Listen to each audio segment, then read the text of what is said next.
Junk food and fast food తినడం వల్ల most dangerous మన బాడీ పార్ట్ లో ఏ ఆర్గాన్ దెబ్బతింటుంది అండ్ ఏమవుతుంది అసలు? ఎక్కువగా ఫాస్ట్ ఫుడ్స్ లో అండ్ అలాగే జంక్ ఫుడ్స్ లో ఎంఎస్జీస్ అంటాం, మోనోసోడియం గ్లూటన్. ఈ ఎంఎస్జీస్ ఏవైతే ఉంటాయో ఇవి మన బాడీ శరీరంలోకి వెళ్ళినప్పుడు లివర్ని దెబ్బతీస్తుంది. నెక్స్ట్ మన ఇంటెస్టైన్ వాల్స్ని దెబ్బతీస్తుంది, మన పొట్టని దెబ్బతీస్తుంది. తర్వాత మన బాడీలో ఫిల్టర్ అంటే కిడ్నీని దెబ్బతీసే అవకాశాలు ఉంటాయి. ఇవి ఎప్పుడైతే టేస్టింగ్ సాల్ట్ అని ఇవి అయితే అంటామో, లేకపోతే ఆర్టిఫిషియల్ కలర్స్ కానీ, లేకపోతే రీయూజ్ చేసిన ఆయిల్ కానీ, ఇవన్నీ కూడా బాడీలోకి వెళ్ళి, అంటే ఇప్పుడు మనం డస్ట్బిన్లో చెత్తను అయితే ఎలా వేస్తున్నామో మన శరీరంలో కూడా చెత్తను కనుక వేస్తే మరి అది డెఫినెట్గా మనకి గార్బేజ్ అనేది స్టింకింగ్ స్మెల్ వస్తుంది మనకి.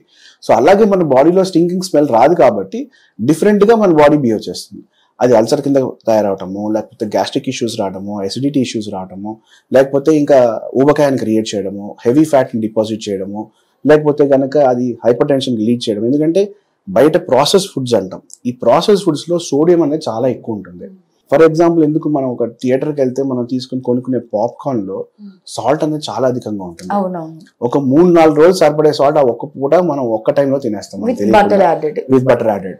సో తెలియకుండా మన బాడీలోకి trans fatty acids, saturated fatty acids, sodium ఇవన్నీ వెళ్ళిపోవడంతో కొన్ని ఆర్టిఫిషియల్ ఫ్లేవర్స్ ఉండటం వల్ల కూడా మన లివర్ దెబ్బతినే అవకాశాలు ఉంటాయి.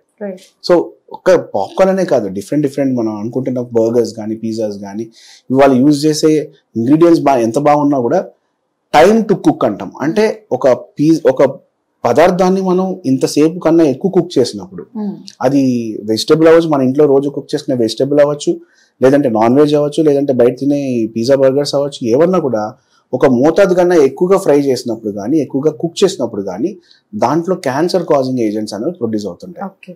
అవి మన శరీరంలోకి వెళ్ళి మన బాడీలోకి వెళ్ళినప్పుడు క్యాన్సర్ రావాలనే అవకాశం ఏం లేదు.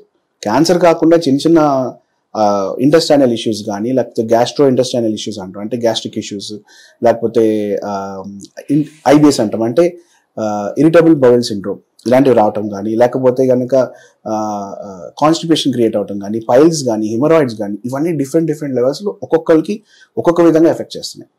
సో కాబట్టి మనం ఒక్క క్షణం తినే ముందర ఒక్క క్షణం ఆలోచించుకొని దీనికన్నా బెటర్గా మనం ఏమైనా తినగలుగుతామా, నా ఆకలి ఇదే కాకుండా వేరేదైనా తీరుస్తుందా.